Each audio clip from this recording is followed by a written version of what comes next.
Hello बच्चों, कैसे हैं आप सब। I hope you all are fine. बच्चों, आज हम लोग करने जा रहे हैं हमारे वेव ऑप्टिक्स के सॉल्व न्यूमेरिकल्स, जो कि 2020 बैच के लिए है। इसमें सॉल्व न्यूमेरिकल्स में टोटल आप लोगों को 4 ही प्रॉब्लम्स करने हैं, जो कि सॉल्व पार्ट के हैं टेक्स्ट बुक के।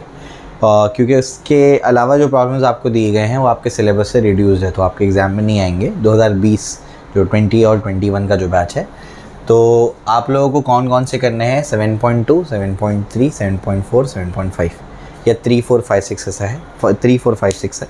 चेक कर लेते हैं एक बार। उसमें से भी जो लास्ट प्रॉब्लम है उसमें मुझे थोड़ी सी गड़बड़ लग रही है आपकी टेक्स्ट बुक में। आपका जो टेक्स्ट बुक का है 12th का, ये फर्स्ट एडिशन है, तो उसमें बहुत मिस्टेक्स हैं। तो लास्ट वाले प्रॉब्लम में मुझे मिस्टेक लगी है, क्योंकि उसमें जो फॉर्मूला लिखा हुआ है वो रॉन्ग लिखा हुआ है। फॉर्मूला पार्ट डिफरेंस का फॉर्मूला कुछ और होता है और बुक में कुछ और दिया हुआ है। तो आपको कहाँ से करना है, आपको 7.3 से करना है, 2 से नहीं करना है। 4, 3, 4, 5 और 6 है, और 6 वाला भी उसमें मुझे गलती लगी है। मैं आपको तरीका बता दूंगा उसको सॉल्व कैसे करते हैं। उसमें एक इन्फॉर्मेशन भी मिसिंग लग रही है मुझे। तरीका मैं आपको बता दूंगा, लेकिन यहाँ पर गड़बड़ किया है मेरे हिसाब से। ठीक है, क्लियर हो सकता है आगे के एडिशन में लोग सही करें उसको। ठीक, तो एग्जाम्पल 7.3 जो दिया हुआ है पेज नंबर 172 पे, एग्जाम्पल 7.3 पेज 172, इस पर जो दिया गया है मैं आपको कराता हूँ। Plane wavefront of light of wavelength 5500 angstrom unit is incident on 2 slits in a screen perpendicular to the direction of light rays with a total separation of 10 bright fringes on a screen 2 meter away is 2 centimeter. Find the distance between the 2 slits. मतलब क्या है, मतलब ये है plane wavefront आकर के incident हो रहा है। पहले मैं डायग्राम बना देता हूँ, फिर उसके बाद इन्फॉर्मेशन लिख देता हूँ। डायग्राम वही है हमारा, ये हमारे पास 2 स्लिट्स हैं और उस पर प्लेन वेवफ्रंट आकर के क्या हो रहा है, ऐसे इंसिडेंट हो रहा है। प्लेन वेवफ्रंट आकर के इंसिडेंट हो रहा है। अब अगर प्लेन वेवफ्रंट यहाँ पर इंसिडेंट होता है, तो यहाँ पर जो वेवलेंथ इंसिडेंट हो रही है, इंसिडेंट लाइट की जो वेवलेंथ है वो है 5500 एंगस्ट्रॉम यूनिट, ये वेवलेंथ है। और ये कैसा है, incident on the 2 slits in a screen perpendicular to the direction of light rays. Light rays ऐसे आ रही है और स्क्रीन क्या उसको परपेंडिकुलर है, बराबर बनाया अपन ने diagram. Total separation of 10 bright fringes on the screen 2 metre away is 2 centimetre. इसका मतलब क्या है, यहाँ पर जो फ्रिंजेस बन रही हैं, तो ऐसी 10 फ्रिंजेस होंगी, 10 ब्राइट फ्रिंजेस, उनके बीच में जो डिस्टेंस दिया हुआ है वो बोलता है 2 सेंटीमीटर। तो 10x is equals to 2 centimetre. x क्या है उसका, ये कैपिटल X फ्रिंज विड्थ होती है, 2 ब्राइट फ्रिंज के बीच का डिस्टेंस होता है। तो बता चुका हूँ आप लोग को डेरिवेशंस में। तो अगर 20 ब्राइट फ्रिंजेस के बीच का डिस्टेंस दिया है या 20 डार्क फ्रिंजेस के बीच का डिस्टेंस दिया है, तो आप क्या लिखेंगे, 20x। समझ आ रहा है, 15 दिया है तो 15x, इस तरीके से। ठीक है, ये आपको इन्फॉर्मेशन दी गई है। और स्क्रीन कहाँ पर रखी हुई है, 2 मीटर अवे, यानी सोर्स और स्क्रीन के बीच में डिस्टेंस कितना है, 2 मीटर। ये डिस्टेंस क्या होता है, कैपिटल D। तो कैपिटल D कितना है, 2 मीटर। निकालना क्या है, find the distance between the 2 slits. ये दोनों स्लिट्स के बीच का डिस्टेंस यानी स्मॉल d आपको निकालना है, ये निकालना है आपको। समझ आ रहा है, ठीक है ना। चलिए, तो आइए इसको भी निकालने की कोशिश करते हैं। तो ये हमारे पास इन्फॉर्मेशन है और अपने को स्मॉल d निकालना है। अब इसको रिलेट कैसे करेंगे, कैपिटल X यानी फ्रिंज विड्थ का फॉर्मूला है। क्या फॉर्मूला है, lambda capital D by small d। मैं आपको समझाता हूँ कैसे रिलेट करना है, ये आई होप समझ में आ गया होगा। इसको मैं रब करता हूँ। तो देयरफॉर क्या हो जाएगा, 10x इक्वल्स टू क्या है, 2 सेंटीमीटर, यानी x इक्वल्स टू क्या हो जाएगा, 2/10 सेंटीमीटर, यानी 0.2 सेंटीमीटर, यानी 0.2 इंटू 10⁻² मीटर। कैपिटल X का फॉर्मूला क्या है, lambda capital D by small d, ये इसका फॉर्मूला है। ठीक है ना। इसको थोड़ा सा नीचे लिखते हैं, तो 0.2 इंटू 10⁻² कितना आया, -2 मीटर। लैम्बडा कितना है बताइए, लैम्बडा है 5500 इंटू 10⁻10 इंटू कैपिटल D क्या है, कैपिटल D तो 2 है। ठीक है, इसके बाद डिवाइडेड बाय अपने को क्या निकालना है, स्मॉल d तो निकालना है। ठीक है, तो ये इन्फॉर्मेशन मैंने ऐसे यूज़ कर ली इसकी। अब जो है इसके बाद क्या हो जाएगा, therefore d is equals to, यहाँ पर क्या है, d को यहाँ भेजेंगे, इसको यहाँ भेजेंगे, तो 2 into 5500 into 10⁻10 divided by 0.2 into 10⁻²। ठीक है, क्लियर हो गया। अब क्या होगा, ये हो जाएगा 10⁻1, तो हो जाएगा 10⁻3। 2 और 2 क्या हो गया, कैंसिल हो गया। तो देयरफॉर d का वैल्यू क्या आएगा, d का वैल्यू आ जाएगा, इसको आप ऊपर भेज दीजिए। तो बताइए क्या होगा, 5500 इंटू 10⁻7 मीटर। ये इसका क्या है, आंसर है। ठीक है ना। आप उसको और भी सॉल्व कर सकते हैं, यहाँ इसको भेज करके 10⁻³ कर लीजिए, ठीक है ना, 0.5 या समथिंग समथिंग, और मिलीमीटर में कर लीजिए उसको। समझ आ रहा है क्या बोल रहा हूँ मैं, क्लियर है? तो इस तरीके से आपने इसका वैल्यू निकाल लिया। आई होप आपको समझ में आ गया होगा। बाकी आप लोग अरेंजमेंट कर सकते हैं जो भी आपको यूनिट में चाहिए, ठीक है। चलिए, तो ये हो गया। इसके बाद जो है आगे बढ़ते हैं। आगे क्या है, आइए नेक्स्ट क्वेश्चन देखते हैं। नेक्स्ट क्वेश्चन क्या है ये आपको समझाना पड़ेगा मुझे। In Young's double slit experiment यानी YDAC में the difference in optical path length between the rays starting from the two slits S1 and S2 reaching a point A on the screen is 0.0075 mm and reaching another point B on the screen on the other side of the central fringe is 0.0015 mm. How many bright and dark fringes are observed between A and B if the length of light uses 6000 angstrom unit? मतलब क्या है इसका मतलब ये है कि आपका 7.4 जो एग्जाम्पल है इसमें क्या दिया हुआ है, इसमें दिया हुआ है कि आपके पास क्या है, आपके पास ऐसे दो स्लिट्स हैं S1 और S2। ये आपका सेंट्रल ब्राइट फ्रिंज है जो कि बिल्कुल सेंटर में बनता है। अब ये पॉइंट यहाँ पर क्या है, ये पॉइंट यहाँ पर A है, तो ये ऐसे ये A पॉइंट है, ठीक है। और यहाँ पर कहीं पे क्या है आपका, यहाँ पर कहीं पे आपका पॉइंट B है, तो ये ऐसा है, ठीक है। क्लियर हो गया? अब क्या बोलता है कि अगर आपको पाथ डिफरेंस निकालना है A तक का, तो पाथ डिफरेंस फॉर ए का अगर पाथ डिफरेंस निकालना है, यानी A तक पहुंचने में कितना रास्ते में उन लोग के डिफरेंस है, तो वो आपको दिया हुआ है, ठीक है। दोनों other side of the central bright fringe है, वो आपको मैंने डायग्राम में बता दिया है, ठीक है। तो ये A के लिए पाथ डिफरेंस कितना है, 0.0075 mm मिलीमीटर, ये दिया हुआ। पाथ डिफरेंस फॉर B क्या दिया हुआ है, पाथ डिफरेंस फॉर B के लिए पाथ डिफरेंस क्या है, B के लिए पाथ डिफरेंस है आपको 0.0015 mm, ये आपको दिया गया है, ठीक है। आपको बोलता है कि जो वेवलेंथ इस्तेमाल किया है वो 6000 एंगस्ट्रॉम यूनिट का है, और आपको पूछा है कि A और B के बीच में कितने ब्राइट और डार्क बैंड्स हैं, ये आपको निकालना है। समझे? जब भी आपको ये पूछा जाए या आपको कोई एक पॉइंट का पाथ डिफरेंस दे दिया जाए और पूछने बोले कि कौन सा ब्राइट या कौन सा डार्क है, तो मैं आपको इसका तरीका बताता हूँ। ऐसे प्रॉब्लम को सॉल्व करने का एक वे होता है, मैं आपको समझाता हूँ क्या है। सबसे पहले स्टेप में आप लोग क्या करेंगे, ये आप लोग लिख लिए ना, समझ गए ना, मैं इसको बिटअप कर देता हूँ, उसको समझिए भी क्या है। तो इसमें अलगोरिदम बता देता हूँ मैं आपको, अलगोरिदम क्या है। सबसे पहले आप लोग क्या करेंगे, कोई एक पॉइंट के लिए करते हैं, बाकी दूसरे के लिए जनरलाइज कर लेंगे। सबसे पहले आप क्या करेंगे, पाथ डिफरेंस अपॉन लैम्बडा करेंगे, और यहाँ पर आपको कुछ क्या मिलेगा, कोई ना कोई वैल्यू मिलेगा। मान लीजिए आपको कोई K वैल्यू मिल गया, मान लीजिए कुछ K मिला आपको। सेकेंड स्टेप में आप क्या करेंगे, सेकेंड स्टेप में यानी सबसे पहले स्टेप में इन दोनों को डिवाइड करेंगे, तो आपको क्या मिलेगा, कुछ K मिलेगा। किन दोनों को डिवाइड करेंगे, पाथ डिफरेंस और लैम्बडा को। सेकेंड स्टेप में आप क्या करेंगे, पाथ डिफरेंस को वहीं रहने देंगे, और जो भी आपको K मिला है लैम्बडा को उसके साथ में मल्टीप्लाई कर देंगे। फिर आप क्या करेंगे, इसके बाद यहाँ पर 2 से मल्टीप्लाई और 2 से डिवाइड करेंगे। इससे क्या हो जाएगा, इससे हो जाएगा, ध्यान से सुनिएगा, ये हो जाएगा 2 टाइम्स K, और ये क्या हो जाएगा, λ/2। समझे क्या बोल रहा हूँ मैं, ठीक है ना। ये जो भी वैल्यू आएगा, अगर ध्यान से सुनिएगा, अगर जो है थर्ड स्टेप में लिखते हैं, अगर 2K जो है, 2K जो भी वैल्यू आएगा, अगर वो इवन होगा तो ये ब्राइट पॉइंट है या ब्राइट बैंड है, और अगर 2K का वैल्यू ऑड होगा तो ये डार्क बैंड है। समझे क्या बोल रहा हूँ मैं, अगर 2K का वैल्यू इवन होगा तो वो ब्राइट बैंड है, और 2K का वैल्यू अगर ऑड होगा तो क्या होगा, डार्क बैंड है। समझ में आ गया। और अगर पता लग गया आपको डार्क बैंड है, तो आप क्या करेंगे, जो भी यहाँ पर जो भी ये 2K को अपन कुछ K डैश भी बोल सकते हैं। मान लीजिए कुछ K डैश है, कोई ना कोई K डैश वैल्यू आ गया, क्योंकि 2 आना तो ज़रूरी नहीं है ना। समझ आ रहा है क्या बोल रहा हूँ मैं। तो 2K को मैं कुछ K डैश बोल देता हूँ, कोई कांस्टेंट, ठीक है, λ/2। तो यहाँ पर मैं लिख देता हूँ K डैश, वरना क्योंकि 2 आना ज़रूरी नहीं है, ठीक है, K डैश। अब K डैश अगर इवन होगा तो ब्राइट बैंड होगा, K डैश ऑड होगा तो डार्क बैंड होगा। अभी समझ जाएगा आपको। अगर ब्राइट बैंड आया तो K डैश को आप 2n से इक्वेट करके n का वैल्यू निकाल लेंगे। n आपको क्या दे देगा, n बता देगा कौन सा ब्राइट है। और अगर आपका डार्क बैंड आया है तो आप क्या करेंगे, आप K डैश को इक्वेट करेंगे 2n-1 से, और n आप n का वैल्यू निकालेंगे, और आपको क्या मिल जाएगा, आपको पता लग जाएगा कौन सा डार्क है। तो यहाँ पर निकालना है फाइंड n, यहाँ पर भी क्या निकालना, वही n, तो फाइंड n। ये इसका एल्गोरिदम है, ठीक है ना। अब यहाँ पर 2 पॉइंट्स दिए हैं, तो दोनों पॉइंट्स पर अपन क्या करेंगे, ये एल्गोरिदम अप्लाई करेंगे, ठीक है। मैं आपको समझाता हूँ, आप लोग बेफिक्र रहिए, आपको भी समझ में आ जाएगा, ठीक है। इसको मैं रब करता हूँ। आइए, सबसे पहले ये पता करेंगे हम लोग कि A कौन सा ब्राइट है या डार्क है, उसके बाद निकालेंगे B कौन सा ब्राइट है और डार्क है। फिर उसके बीच में जितने भी ब्राइट और डार्क है उसको काउंट कर लेंगे। आइए मैं आपको बताता हूँ। तो सबसे पहले अपन क्या करेंगे, सबसे पहले पॉइंट ए के लिए कंसिडर करेंगे। ए क्या है, ए है आपका path difference of a divided by lambda.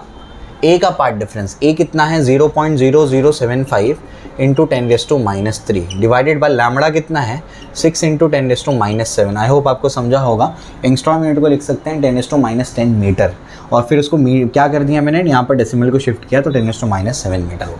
ठीक है, तो ये हो जाएगा 1 2 3 4, ये हो जाएगा 75 इंटू 10⁻⁻7 -4 ये हुआ, -3 ये हुआ, -7, और ये 6 इंटू 10⁻⁻7 दोनों कैंसिल हो गया।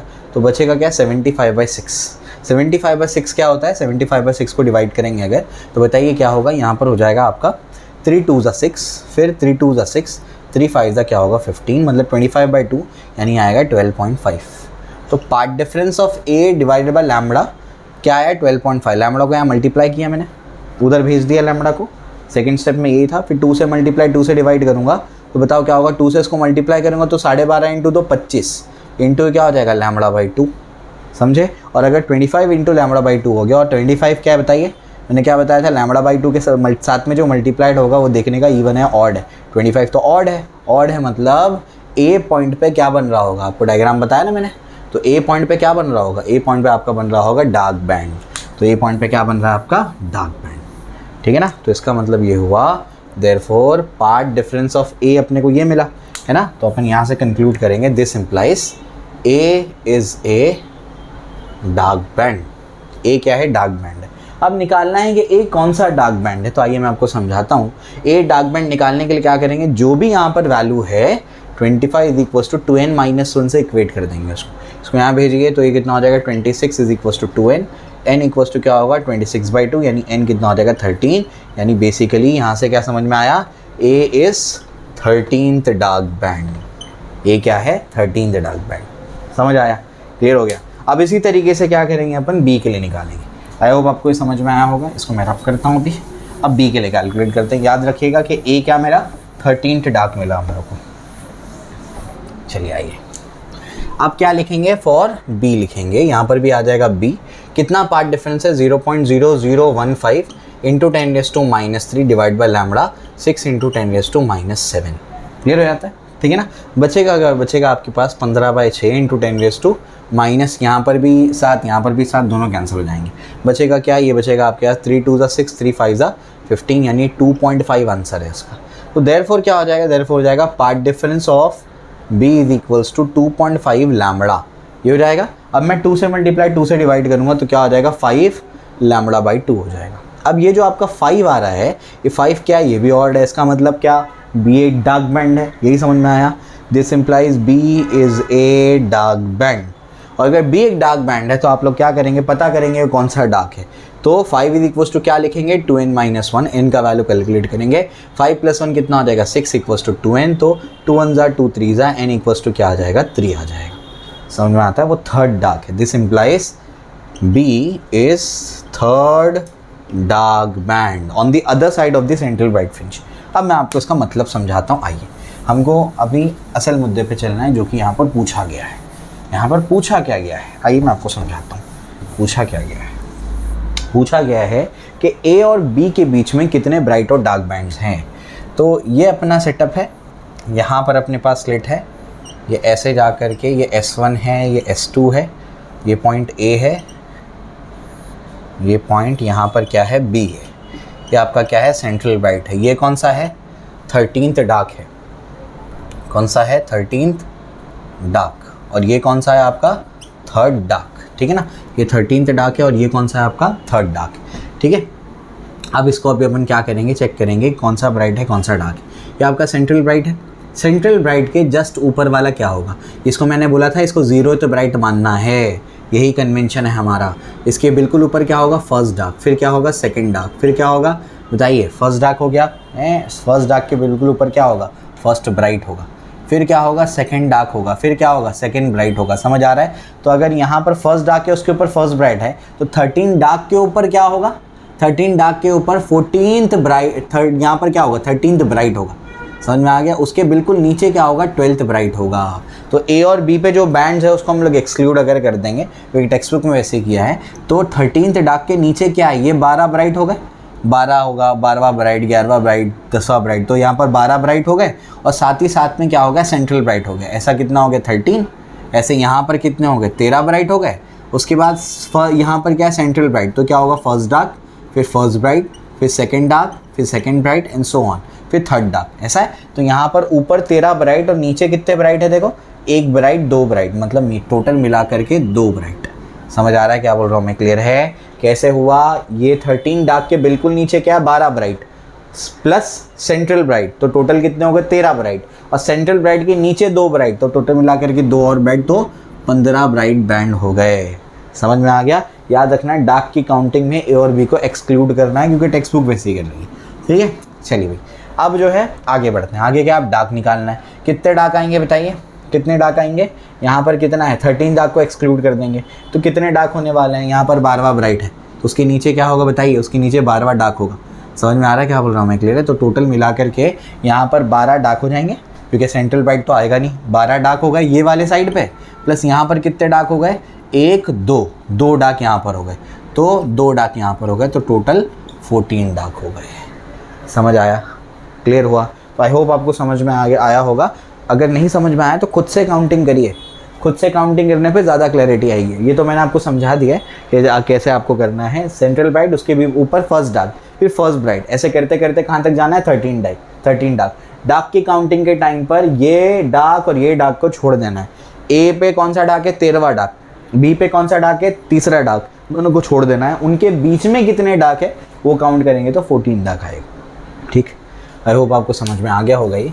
अब मैं आपको थर्ड प्रॉब्लम पे लेके जाता हूँ, जो हमारे सिलेबस में है, यानी कौन सा है, हाँ वही है, 15 ब्राइट 14 डार्क, करेक्ट। तो ये 7.5 जो है हमारा थर्ड है। तो एग्जाम्पल 7.5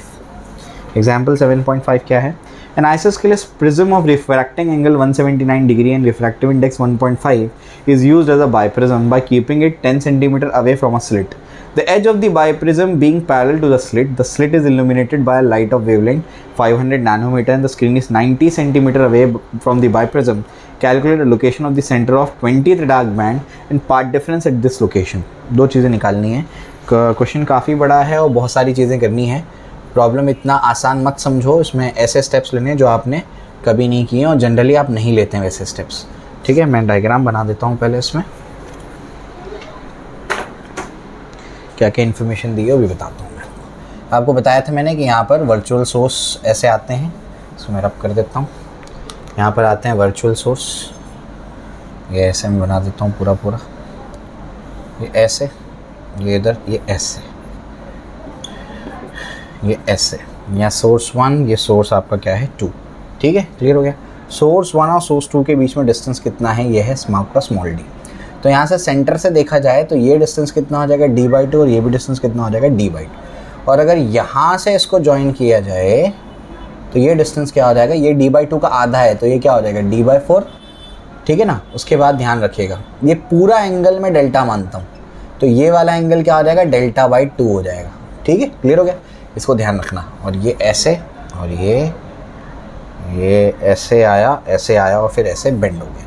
ठीक है, दोनों ने क्या कर दिया, इंटरफेयर किया, और इंटरफेयर करने के बाद एक पैटर्न यहाँ पर फॉर्म हो गया। क्लियर हो गया, ठीक है ना। उसके बाद यहाँ से जो है आपका ये जो डिस्टेंस है यहाँ से यहाँ तक का, इसको मैं x1 मान लेता हूँ, यानी ये अपना क्या है बाइप्रिज्म तक का, और बाइप्रिज्म से स्क्रीन तक का डिस्टेंस क्या मान लेता हूँ, x2 मान लेता हूँ। क्लियर है। ये एंगल मैं जानता हूँ 179 डिग्री है, ये एंगल इसी को a बोलते हैं, और ये कितना है 0.5 डिग्री होता है।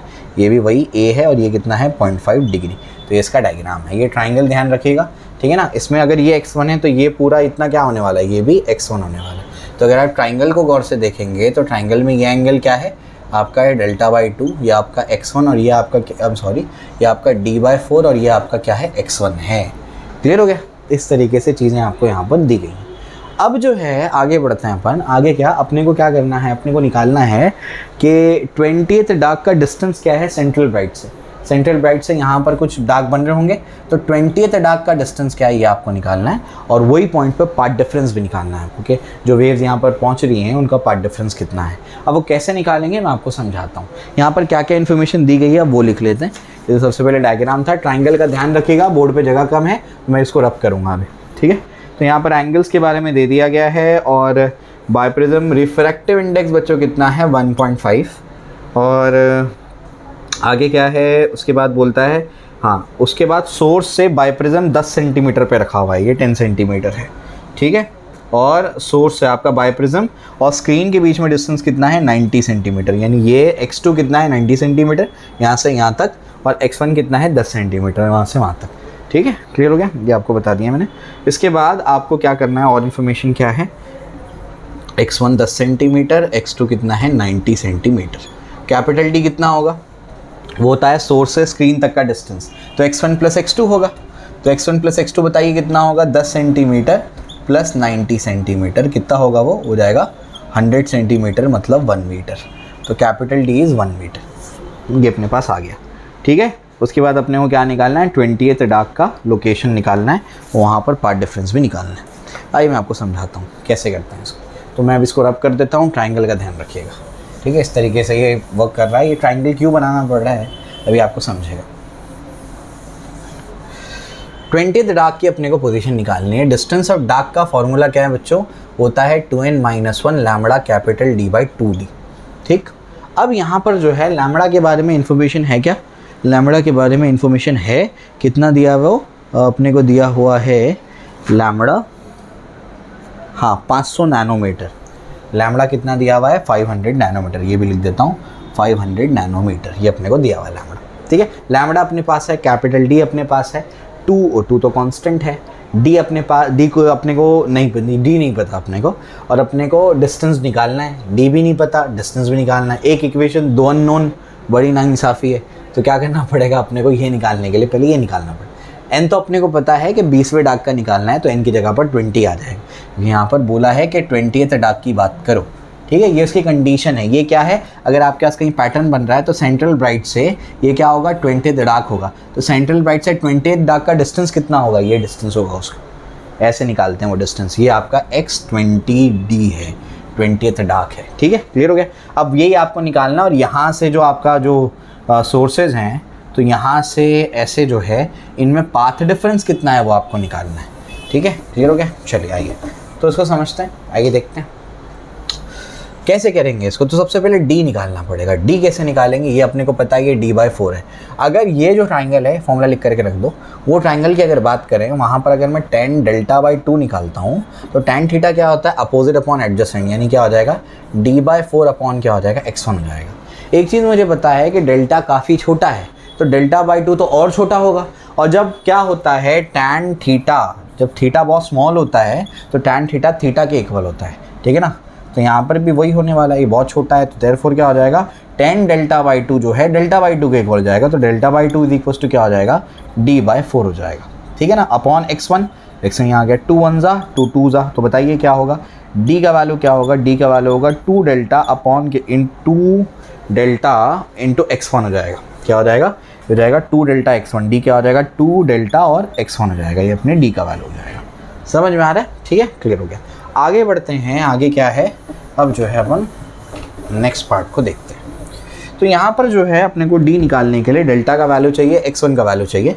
x1 मेरे पास है 10 सेंटीमीटर दिया हुआ है, डेल्टा मेरे पास नहीं है, तो D क्या हो जाएगा, D हो जाएगा 2 इंटू डेल्टा क्या है बच्चों, डेल्टा थिन प्रिज्म के लिए डेल्टा क्या होता है, थिन प्रिज्म के लिए डेल्टा होता है A इंटू म्यू -1, और ये x1 हो जाएगा, ठीक है ना। तो ये हो जाएगा 2 इंटू A का वैल्यू कितना है, A बताया था मैंने, ये आपका बाइप्रिज्म है, तो ये वाला एंगल क्या है A, और ये कितना है 0.5 डिग्री, ठीक है। तो ये 0.5 डिग्री है, यानी 0.5 इंटू π/180, क्लियर हो गया, ठीक है ना। इसको मैंने ऐसे लिख दिया। उसके बाद मल्टीप्लाइड बाय म्यू, म्यू कितना है 1.5, ये हो जाएगा -1 इंटू 10 इंटू 10⁻², क्योंकि वो सेंटीमीटर में था, मीटर में उसको कन्वर्ट कर लिया मैंने, ठीक है, क्लियर हो गया। अब क्या हो जाएगा, अब इसको क्या करिए आप, ये हो जाएगा 2 इंटू ये कितना है मेरे पास, ये हो जाएगा 0.5, मल्टीप्लिकेशन में है सारी चीज़ें, तो 2 इंटू 0.5 तो क्या होने वाला है, 1 होने वाला है ना। 2 इंटू 0.5 क्या होगा, 1 होगा। 1 into π/180 multiplied by 1.5 -1 is 0.5 into 10 into 10⁻² मतलब 10⁻1, ठीक है, क्लियर हो गया। तो इस तरीके से मेरे पास ये आ गया पाई डिवाइडेड बाय, ये मेरे पास क्या है 10⁻² हो जाएगा, क्लियर हो गया। इसको अपन क्या करते हैं, डिवाइड करते हैं। इसको जैसे डिवाइड करेंगे 5 1 ज़ा 5 3 ज़ा 15 और 5 6 ज़ा 30, तो ये मेरे पास आ गया और इनटू क्या हो गया 10⁻² मीटर हो गया। तो डी मैंने निकाल लिया। अब डी निकालने से क्या होगा, यहाँ पर मेरा काम आसान हो जाएगा। डी मैंने निकाल लिया, अब इसको वैल्यू को पुट कर देते हैं। ठीक है, चलिए भाई।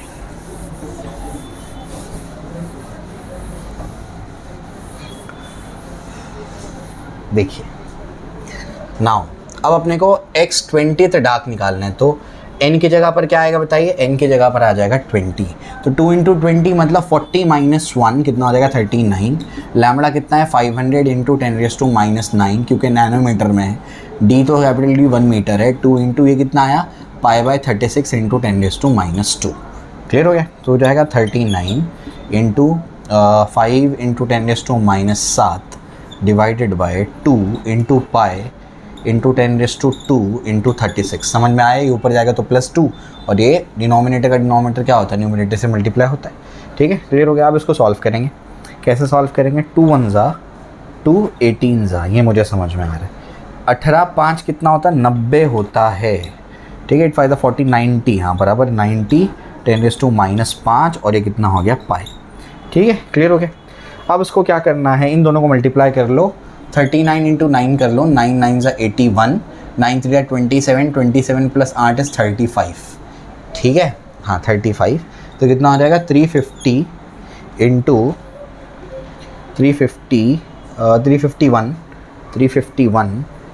10⁻⁵ डिवाइडेड बाय पाई। ठीक है ना, पाई कितना होता है, पाई होता है 3.14 और 2 डेसिमल यहाँ आ जाएंगे, हो जाएगा -3 और ये 3.51। ये 3.14 3.1.1 के आसपास कुछ बनना चाहिए। 1.1 × 10⁻³ आपका मीटर, ये आपका लगभग ये आंसर कुछ इसका बनना चाहिए मेरे हिसाब से। ठीक है, क्लियर हो गया। 28 दाग का डिस्टेंस निकाल दिया मैंने। अब पार्ट डिफरेंस की कंडीशन आपको लगानी है। General condition for path difference. Path difference की कंडीशन क्या है, पार्ट डिफरेंस की कंडीशन बताइए क्या है। Path difference for dark band क्या होता है, path difference for dark band बोलिए 2n - 1 λ/2। ठीक, 2n - 1 क्या λ/2, ये आपका क्या है पार्ट डिफरेंस की कंडीशन है। तो आपको क्या करना है 20th डार्क के लिए निकालना है ना, यहाँ पर पुट करिए 20 का वैल्यू लैम्बडा और डिवाइड बाय 2 करिएगा, आपका आंसर आ जाएगा। बुक में कंप्लीट नहीं किया आंसर, उसने सिर्फ आपको कहाँ तक निकाल के दिया है, उसने आपको निकाल करके दिया है fringe distance of the 20th dark. आपको पार्ट डिफरेंस ही निकाला है। पार्ट डिफरेंस की ये कंडीशन है, ऑड मल्टीपल ऑफ λ/2। समझ में आ गया, वो आप लोग कैलकुलेट करके आसानी से निकाल सकते हैं। क्लियर हो गया, ठीक है ना। तो इस तरीके से आप लोग क्या करेंगे, पार्ट डिफरेंस भी निकाल लेंगे इसका। यहाँ पर ध्यान रखिएगा 39 × लैम्बडा कितना है 500 × 10⁻⁹ डिवाइड बाय 2 करेंगे तो पार्ट डिफरेंस आ जाएगा। ठीक है, आई होप मैंने ये डिटेल में आपको समझा दिया है। अब उसके बाद जो है नेक्स्ट क्वेश्चन जो है वो प्रॉपरली नहीं दिया हुआ, उसके अंदर बहुत सारी चीज़ें, तो फॉर्मूला भी इस्तेमाल किया है वो प्रॉपर नहीं है मेरे हिसाब से, तो इस वजह से 7.6 नहीं करेंगे हम लोग। उसमें सिर्फ यही बोला है जो मैंने आपको पहले भी बताया था लास्ट लेक्चर में ऑप्टिकल पाथ में, कि अगर आप क्या कर देंगे वन ऑफ द स्लिट के साथ में कोई थिन फिल्म या कोई ट्रांसपेरेंट प्लेट लगा देंगे तो पैटर्न क्या हो जाएगा, शिफ्ट हो जाएगा। कितना शिफ्ट होता है पैटर्न में, पैटर्न में शिफ्ट होता है t × μ-1 × कैपिटल D/d, या फिर इसको बोलो आप लोग x/λ μ-1 × t, ये इतना शिफ्ट होता है। इसमें चीज़ें मिसिंग हैं मेरे हिसाब से, उसमें कुछ चीज़ें नहीं दी हुई हैं और जो फॉर्मूला लगाया वो मेरे हिसाब से सही नहीं लगाया, इस वजह से ये प्रॉब्लम हम लोग नहीं करेंगे। तो मैंने वेव ऑप्टिक्स के सभी प्रॉब्लम्स करा दिए जो इस साल आपको आने वाले हैं आपके बोर्ड एग्जाम्स में। अनसॉल्व वाले के लिए मुझे डायफ्रैक्शन कराना पड़ेगा। डायफ्रैक्शन के लिए मुझे प्रोजेक्टर पे कुछ चीज़ें पहले आपको दिखानी पड़ेगी, तो थोड़ा सा सब्र करो, मैं आपको भी कराता हूँ और KTG भी बहुत जल्दी स्टार्ट कर दूँगा मैं। Okay, thank you, all the best.